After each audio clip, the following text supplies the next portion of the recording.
कहते हैं प्यार और हवस इंसान को कब और क्या करने के लिए मजबूर कर देता है किसी को पता ही नहीं चलता है। आज के कहानी में कुछ ऐसा ही होता है। एक देवर अपने भाभी के साथ संबंध बना रहा होता है, तभी अचानक उसकी छोटी बहन सामने आ जाती है। तो उसकी भाभी बोलती है उसकी छोटी बहन से कि तुम भी आ जाओ। उसके बाद जो होता है आप सुनेंगे तो आप भी सोचने लग जाएंगे कि आखिर हमारी इस दुनिया में किस किस प्रवृत्ति के लोग होते हैं। क्या है पूरी कहानी बताऊंगा, बस लास्ट तक बने रहो, देखते रहो। नमस्कार दोस्तों, मैं विजय शंकर पाल। इस वीडियो को लाइक करना, चैनल सब्सक्राइब करना। रोजाना शाम को 7 बजे हमारी एक नई वीडियो आती है, तो चैनल को सब्सक्राइब करके बेल आइकन को जरूर दबा लेना।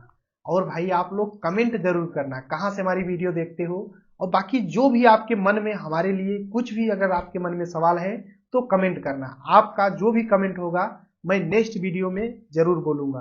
तो आज भी जो लोग हमारे पिछले वीडियो में कमेंट किए हैं लास्ट में उनका नाम जरूर लूंगा।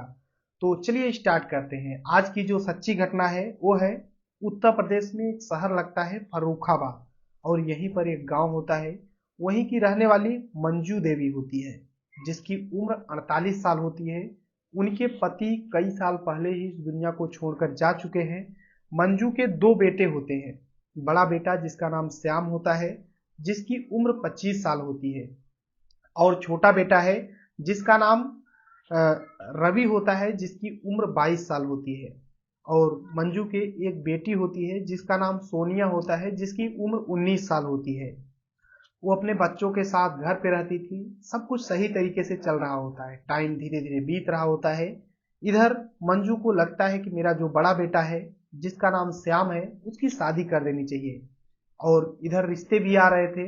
तभी जो श्याम होता है उसकी शादी सेट हो जाती है। बगल के ही गांव में एक लड़की होती है, बेहद खूबसूरत होती है, जिसका नाम होता है काजल, जिसकी उम्र 22 साल होती है। उसके साथ श्याम की धूमधाम से शादी होती है। अब काजल दुल्हन बन करके श्याम के घर पे आ जाती है, और दोनों साथ में रहने लगते हैं। श्याम और काजल पति पत्नी हो जाते हैं। अब घर में जो मंजू होती है उनका थोड़ा मदद करने वाला एक और बहू आ चुकी थी।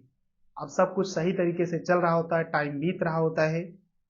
तभी श्याम सोचता है, क्योंकि श्याम घर में बड़ा होता है लड़कों में, तो सोचता है कि अगर घर पे उतने पैसे नहीं होते थे, सोचता है कि अगर मैं बाहर चला जाऊंगा थोड़ा कमाऊंगा तो मेरे माँ को कुछ पैसे मिलेंगे, और मैं अपने बीवी का भी अच्छे से पैसे दे पाऊंगा अच्छे से, और जो मेरा भाई छोटा वाला पढ़ रहा है और मेरी बहन पढ़ रही है उसको अच्छे से पढ़ा पाऊंगा। तो श्याम घर की जिम्मेदारियों को समझते हुए वो बाहर जाने का फैसला लेता है। और तभी एक दिन वो चला जाता है कमाने के लिए परदेश। अब जब श्याम बाहर चला जाता है तो घर पे रवि होता है, और सोनिया होती है रवि की छोटी बहन, और काजल उसकी भाभी होती है, और मंजू रवि की माँ होती है। सब कुछ सही तरीके से चल रहा होता है। इधर जो रवि होता है अपने भाभी का बहुत ज्यादा ख्याल रखता था। उसकी भाभी मार्केट से जो भी मंगाती थी रवि ले आता था। ऐसे ही टाइम बीतता रहता है। देवर भाभी जो होते हैं आपस में हंसी मजाक करते हैं। एक दिन जो काजल होती है शाम के टाइम में रसोई में खाना बना रही होती है, तभी रवि वहां पर जाकर के बैठ जाता है और काजल से बातें करने लगता है। तभी जो काजल होती है और रवि दोनों में हर एक चीज हर एक तरह की बातें होने लगती है। तभी बातों बातों में जो काजल होती है बोलती है रवि से कि तुम चाहो तो आज रात मेरे बेडरूम में आ जाना। तो इधर जो रवि होता है वो खुश हो जाता है, और फिर रात के जब 1 बजते हैं तो रवि काजल के रूम में चला जाता है जहाँ पे काजल सो रही होती है। और रवि जो होता है काजल को जगाता है, और रवि और काजल दोनों बातचीत करना शुरू कर देते हैं। और बात करते करते दोनों कब शारीरिक संबंध बनाने लगते हैं दोनों को पता ही नहीं चलता है। अब ये जो शारीरिक संबंध बनने का सिलसिला था एक दिन का नहीं बल्कि रोजाना का हो जाता है, रुकने का नाम ही नहीं लेता है। जब भी घर पे कोई नहीं होता था तो दिन में ये रवि और काजल शारीरिक संबंध बनाने लगते थे, यानी देवर और भाभी। और जब रात में तो आराम से वो चला जाता था उसके बेडरूम में और शारीरिक संबंध बनाता था। ऐसे ही समय बीतता रहता है। एक दिन जो रवि होता है वो अपने स्कूल से दोपहर में ही घर पे आ जाता है और उस समय घर पे कोई नहीं होता है। तभी जो रवि होता है वो अपने भाभी काजल के साथ शारीरिक संबंध बनाने लगता है और दरवाजा को बंद नहीं करता, उसमें पर्दा लगा होता है। तभी अचानक से उसकी छोटी बहन जो सोनिया होती है वो अंदर आती है और पर्दे को हटाती है और जब अंदर का नजारा देखती है तो उसके पैरों तले जमीन खिसक जाती है। वो देखती है कि उसका भाई रवि और उसकी भाभी जो काजल है ये दोनों शारीरिक संबंध बना रहे हैं। वो गुस्सा होती है और तभी जो काजल होती है अपनी ननद को सोनिया को बोलती है कि आ जाओ तुम भी, देख क्या रही हो खड़ी होकर के। और तभी जो सोनिया होती है वहां से वापस भाग जाती है और फिर वो मंजू देवी के पास जाती है, यानी अपनी माँ के पास जाती है और वो बताती है कि मेरा छोटा भाई रवि काजल भाभी के साथ शारीरिक संबंध गलत काम कर रहा है। तो मंजू जब सुनती है तो बहुत गुस्सा होती है और आती है तो देखती है कि दोनों घर से बाहर निकल रहे हैं उसी घर में से। तो उसी समय मंजू अपने छोटे बेटे और बहू को समझाती है, बोलती है कि देखो बहू, ये चीज सही नहीं है। अगर बेटा जानेगा श्याम तो उसके ऊपर क्या बीतेगी। तो आज से ऐसा मत करना है, ये वाकई में गलत है।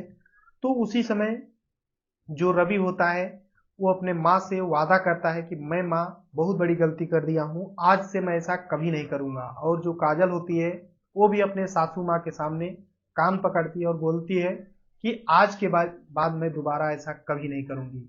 अब ऐसे ही टाइम बीतता रहता है और जो मंजू होती है ये भी अपने श्याम बेटे को कुछ भी नहीं बताती है। ऐसे ही धीरे धीरे टाइम बीतता रहता है। इधर 6 महीने फिर से बीत जाते हैं, यानी जो श्याम को बाहर गए हुए 1 साल बीत जाते हैं। तभी श्याम अपनी माँ मंजू के पास फोन करता है, बोलता है माँ 1 साल बीत चुका है, मैं घर पे आना चाहता हूँ। तो मंजू बोलती है ठीक है बेटा, आओ घर पे घूम कर फिर चले जाना। तो श्याम गाड़ी पकड़ता है और घर पे आ जाता है और जब घर पे आता है तो अपनी बीवी से मिलता है, अपनी माँ से मिलता है, अपने छोटे भाई और बहन से मिलता है और बहुत खुश था श्याम घर पे आकर के। तभी अपनी जो पत्नी होती है काजल उसके पास जाता है तो काजल उसे अपने पास नहीं आने देती है, बोलती है मेरी तबीयत खराब है और शारीरिक संबंध अपने पति से नहीं बनाने देती है। अब इधर जो श्याम होता है बोलता है कोई बात नहीं है, पत्नी तो मेरी ही है, आज नहीं तो कल तो शारीरिक संबंध बनाएंगे ही। लेकिन ऐसे ऐसे 3-4 दिन बीत जाते हैं, लेकिन जो काजल होती है वो श्याम को बिल्कुल भी नजदीक नहीं आने देती है। और जब भी श्याम कहीं पर चला जाता था तो इधर जो रवि होता है अपनी भाभी को सिर्फ एक मिस कॉल या मैसेज कर देता था और इसकी भाभी रवि के रूम में जाती थी और रवि से शारीरिक संबंध बनाती थी, जबकि अपने पति को नजदीक भी नहीं आने दे रही थी। धीरे धीरे 10 दिन बीत जाते हैं। श्याम बहुत परेशान होने लगता है कि आखिर मेरी पत्नी ऐसा क्या हो गया है कि मुझे अपने नजदीक नहीं आने दे रही है।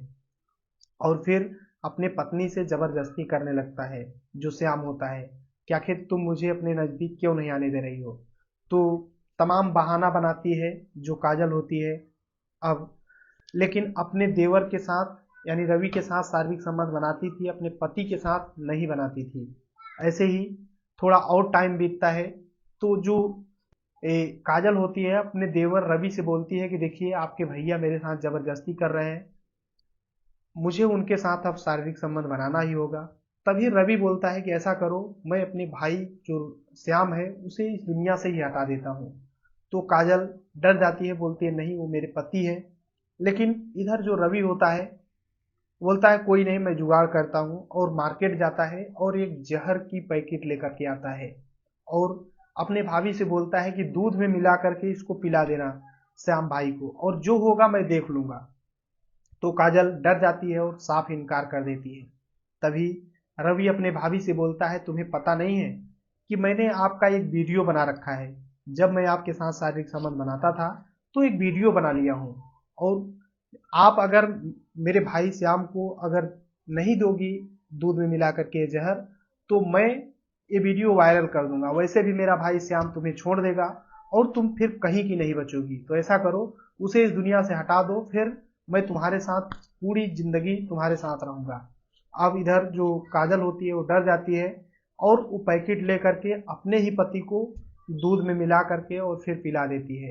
रात का टाइम होता है, श्याम इस दुनिया को छोड़कर चला जाता है। अब दोनों जाते हैं, रवि और काजल पीछे के दरवाजे से उसकी लाश को अपने घर से लगभग 6 किलोमीटर दूर ले जाते हैं और एक नहर होती है उसमें पत्थर बांध के फेंक देते हैं और फिर घर पे पीछे के रास्ते से घर में आ जाते हैं और दोनों सो जाते हैं।